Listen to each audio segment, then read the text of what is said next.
The first thing I noticed about myself was how quiet I had become. Every morning, I walked through the neighborhood at the same time. My head was slightly down, my shoulders tight, as if I was carrying a weight no one could see. People barely looked at me anymore. Some whispered as I passed.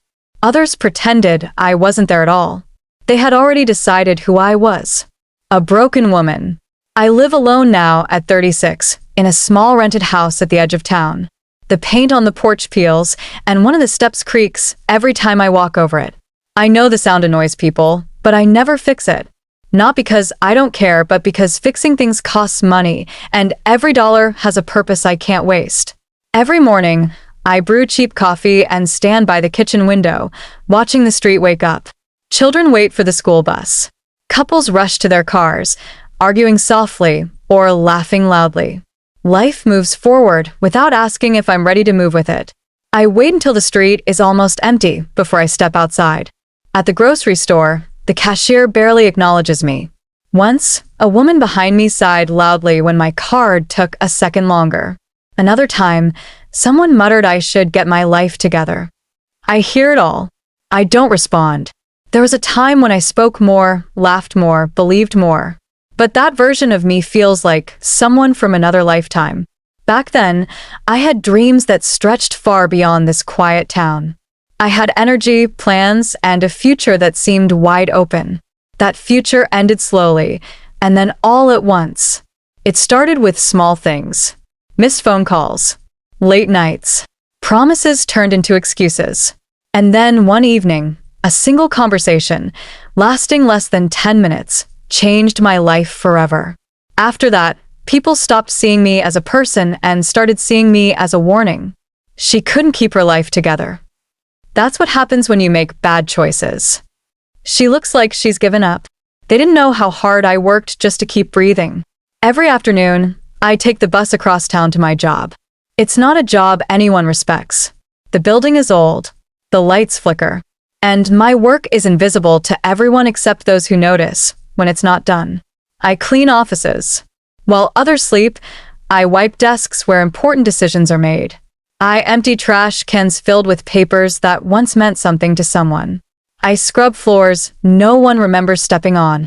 Sometimes I pause and stare at the framed photos on office walls. Smiling families, vacation beaches, graduation gowns, faces full of pride. I wonder if they know how lucky they are.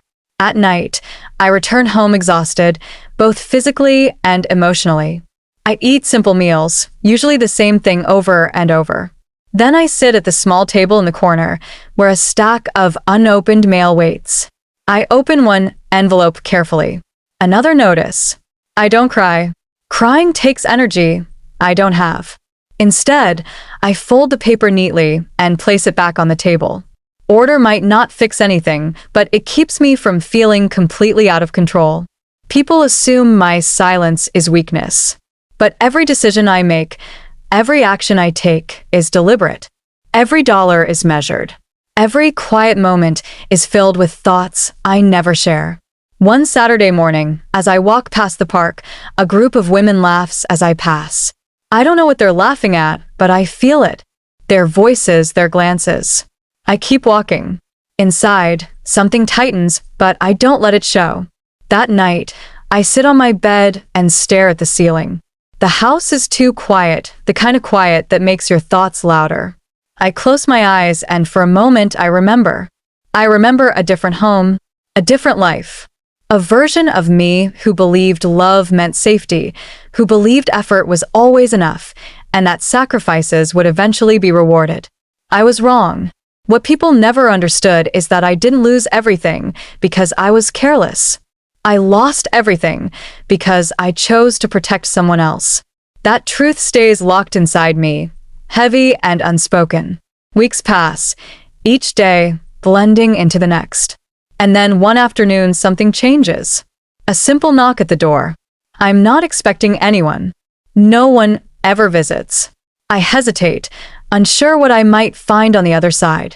A woman stands there, holding a folder tightly against her chest. She looks nervous, like she isn't sure she should be there. "Are you the one who used to live on Maple Street?" she asks. Her question hits me harder than I expected. I nod slowly. She exhales, relief and worry mixing on her face. I've been trying to find you. For a moment, the world feels unsteady. Memories rush forward, sharp and unwanted. I consider closing the door, pretending I'm not who she thinks I am. But something stops me. Yes, I say quietly. That was me. The woman glances around, lowering her voice. I don't want to cause trouble. I think you deserve to know something. My heart begins to pound. She steps inside, and we sit at the small table, the unopened mail still stacked neatly in the corner.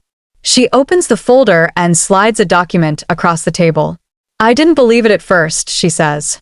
But I checked. Multiple times. I look down at the paper, hands trembling slightly. What is this? I ask. It's proof, she says. Proof that what happened to you wasn't your fault. The room feels smaller, the air heavier. For years, I carried the weight of blame, both from others and myself. I accepted it because fighting felt impossible. Now, a stranger sits across from me, holding a piece of my past in plain sight. I don't know yet how much this moment will change everything.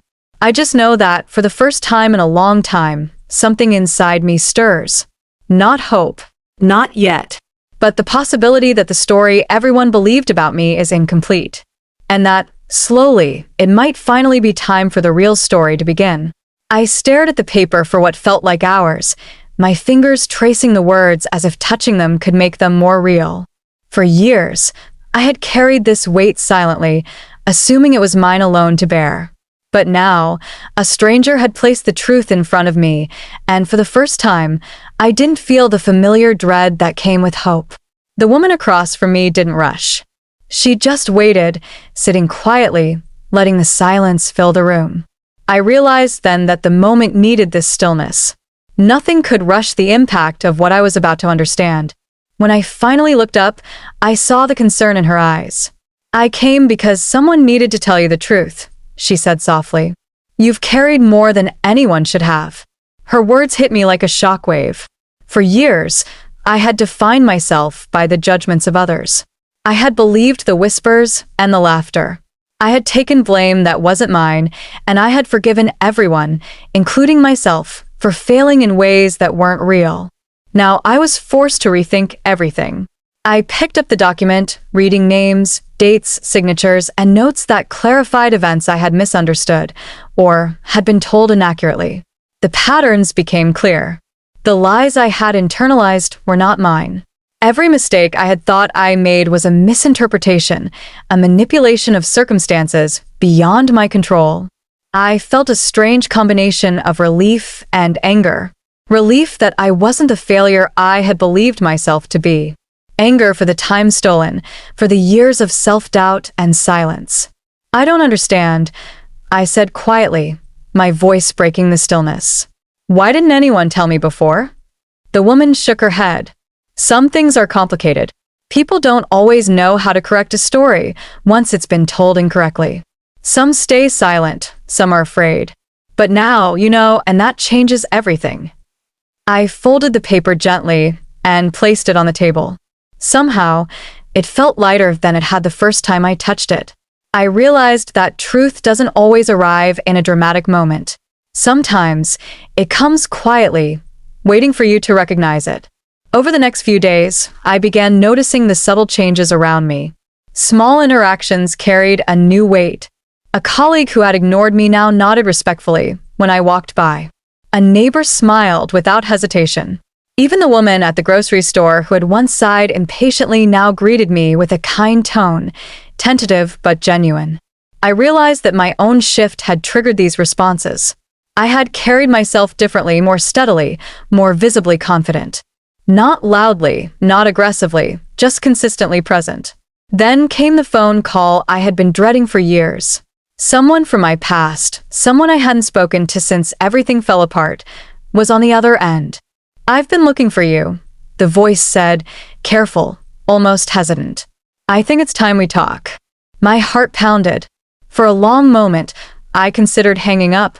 Old habits die slowly.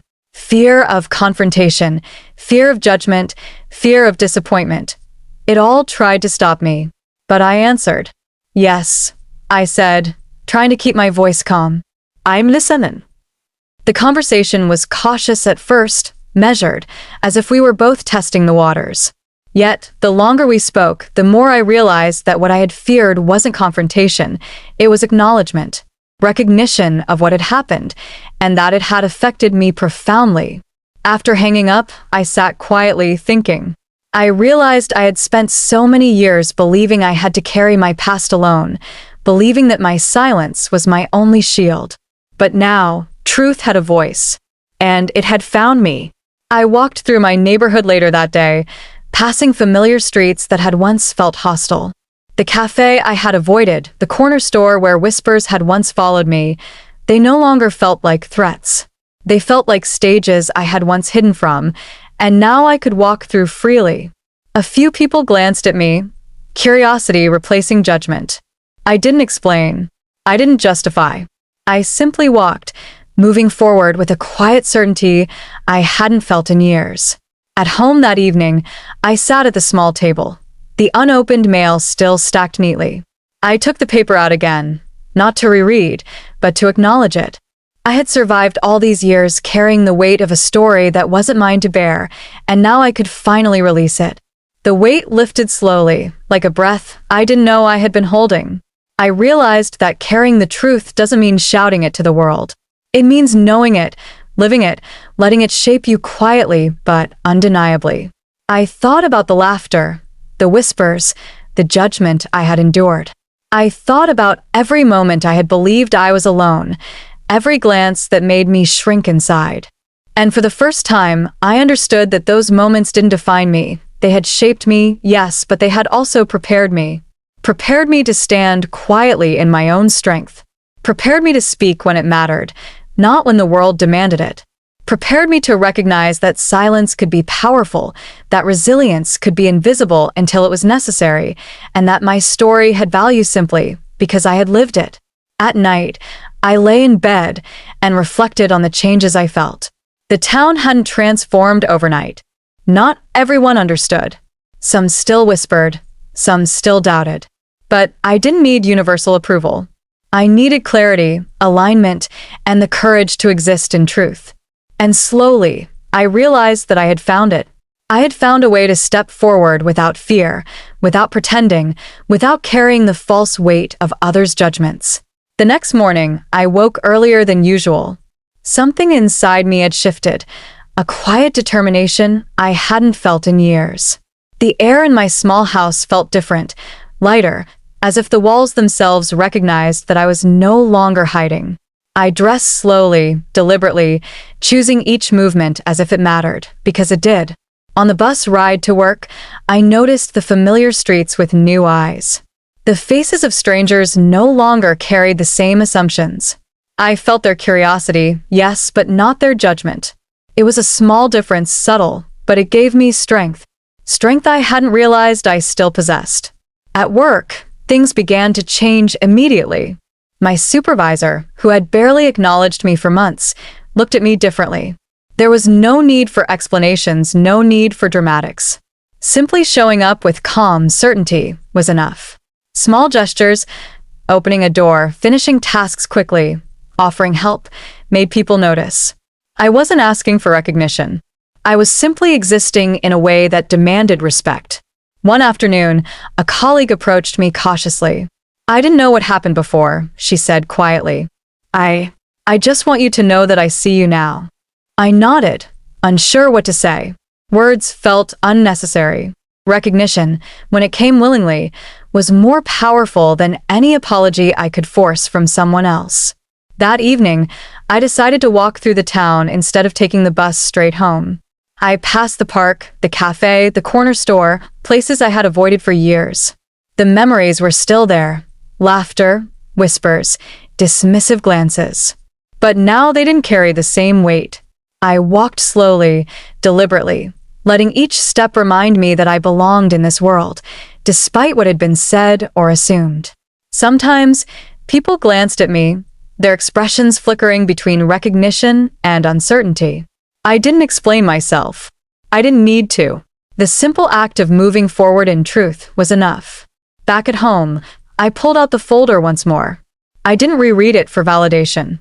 I read it for confirmation that the story I had been living in silence, the version everyone else believed, was incomplete. That it wasn't my fault. That my choices had been courageous, not careless. As I sat there, I reflected on the years I had carried the burden alone. The laughter that stung, the judgments that cut deep, the isolation that seemed endless. None of it defined me. None of it dictated the person I was becoming. Days turned into weeks. The quiet shift in how others treated me became undeniable. People who had once whispered and sneered now approached me carefully, with curiosity, with cautious respect. Some apologized in hushed tones. Some offered small kindnesses they had never considered before. I accepted what felt sincere. The rest I let pass. I had learned that my energy, my focus, my truth, could not be spent correcting everyone else. I only had to live it consistently. Then came another unexpected call. Someone from my past, the one I had feared, avoided, and silently blamed, was on the line. "I heard you're back," they said, their voice cautious, measured. "I think it's time we speak." For a long moment, I hesitated. Fear tried to rise, the familiar knots of anxiety twisting inside me. But I answered. I had learned that avoiding confrontation only prolonged uncertainty. "Yes," I said. "I'm listening." The conversation was careful, deliberate. No accusations, no shouting, just acknowledgement. For the first time, someone treated my experience as valid without demanding drama. My voice mattered. My truth mattered. After hanging up, I walked through the neighborhood once more, taking note of the small changes in the world around me. People who had ignored me noticed me. People who had doubted me paused. Recognition doesn't always come in applause. Sometimes it comes in small nods, in hesitations, in the quiet acknowledgement that someone else sees your reality. I started noticing changes in myself, too. I no longer flinched at judgment. I no longer carried invisible apologies with me. I walked taller, not arrogantly, but grounded in the knowledge that the life I had lived, pain, silence, endurance, had prepared me for this moment. I realized that strength is quiet. It doesn't always announce itself. It doesn't need to. It exists simply because you keep going, keep living, keep asserting your presence without asking permission. Weeks later, an opportunity came to share my story, not to defend myself, not to seek approval, but to help others understand what it means to live through misjudgment and still survive. I was hesitant at first. Sharing a life so private felt risky. But I realized that if my experience could give someone else the courage to speak or act, it was worth it. When I finally told my story to a small group, I spoke calmly, choosing words carefully. I spoke about decisions, resilience, and the cost of silence. I didn't need to dramatize my suffering. I simply spoke truth. Afterward, a woman approached me with tears in her eyes. "I thought I was alone," she said. "I didn't know anyone else had gone through this." Her words hit me deeply. My silence, my endurance, my voice, it mattered. It could no longer be ignored. That night, I returned home and placed the folder back in the drawer. Not hidden, not locked away. Simply resting, like a reminder of how far I had come. The truth had done its work. I didn't need to guard it anymore. I sat on my bed, reflecting. I had been judged. I had been dismissed. I had been laughed at. And yet here I was. Not because I was unbreakable, but because I chose, every day, to continue, to survive, to reclaim my story. And now, as I prepared to face whatever came next, I understood clearly. The world's version of me had ended. The story I now lived was mine, and it was only beginning. I woke the next morning with a quiet excitement I hadn't felt in years. Not the rush of anticipation, not the anxiety that had accompanied every new day for so long, just calm, steady energy. I made my coffee slowly, savoring the aroma, feeling the warmth in my hands. Every movement was deliberate, as if my body had finally learned what my mind already knew. I was reclaiming myself. Walking to work, I noticed things I had long ignored. The way sunlight fell across the pavement, the gentle hum of a car engine, children laughing as they waited for the school bus. The world hadn't changed, but I had. And that made all the difference. At the office, my colleagues greeted me differently. Not out of pity, not out of curiosity, but with genuine acknowledgement. I felt their recognition, but it no longer dictated my mood. I had learned that my sense of self didn't rely on how others perceived me.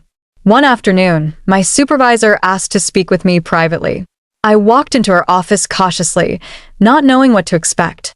She looked at me with a mixture of respect and apology. "I realize now how difficult things must have been," she said softly. "And I want to offer you a role that reflects your skills and dedication. We need someone who can manage this project, and I think you're the right person." I paused for a moment, letting the weight of her words sink in. For years, I had hidden my abilities, convinced that no one would notice or care. Now, someone did, and it wasn't just about recognition. It was about trust, about being seen for who I truly was. I accepted the position, not arrogantly, but with quiet confidence. I knew that my path would still be challenging, but I was ready to meet it on my terms. After work, I walked home through the same streets I had once avoided. The cafe where I had sat alone, the corner store where people had whispered behind my back, they were no longer symbols of shame. They were part of my landscape, familiar, now neutral, even comforting. I walked slowly, letting each step remind me that I had survived everything and was still standing. At home, I sat at my small table, the folder of documents before me. I didn't need to read it again. I simply placed it gently back in the drawer. It wasn't evidence anymore. It was a symbol, a reminder of resilience, truth, and endurance. Weeks passed. People's perception of me shifted gradually. Some still whispered, some still doubted, but I no longer felt the need to justify or defend myself. I had found strength in consistency, in living authentically, and in speaking only when necessary. One evening, I received a message from a woman who had first brought me the truth. "How are you?" she asked. I smiled as I typed back, telling her honestly. Her small act reminded me that sometimes quiet connections are more meaningful than public acknowledgement. I began noticing other small changes. The neighbor who had avoided eye contact now waved warmly. The grocery store clerk smiled without hesitation. These small gestures didn't erase the past, but they didn't need to. I had grown beyond their influence. Then came the opportunity to speak publicly about my experience, not to defend myself, not to seek validation, but to help others who felt unseen, unheard, and misunderstood. I hesitated at first, but I realized that my story could empower someone else. Standing in front of a small group, I shared everything calmly. I spoke about choices, resilience, and the subtle power of living authentically. I didn't dramatize pain. I didn't exaggerate suffering. I simply told the truth as it had happened. Afterward, a woman approached me, tears in her eyes. "I thought I was alone," she whispered. "I didn't know anyone else had gone through this." Her words hit me deeply. I realized then that my silence, my endurance, my story, it had purpose beyond my own understanding. That night, I reflected on all I had endured. The judgments, the laughter, the isolation. I recognized that those experiences hadn't destroyed me. They had forged me. They had prepared me to stand, finally, as myself. I had been cautious, timid, afraid. Now I was deliberate, strong, and unafraid. I had learned that my worth was not determined by others' opinions, but by my choices, my resilience, and my truth. I finally understood that life isn't about proving yourself to everyone. It's about living fully in the reality you know, about embracing your story, and about using your voice when it matters to shape the world around you. I turned off the lights that night, laying in bed with a calm I hadn't known for decades. I didn't feel victory, not exactly. I felt alignment, clarity, and the quiet certainty that I was ready for whatever came next. The old story had ended. The world's version of me no longer mattered.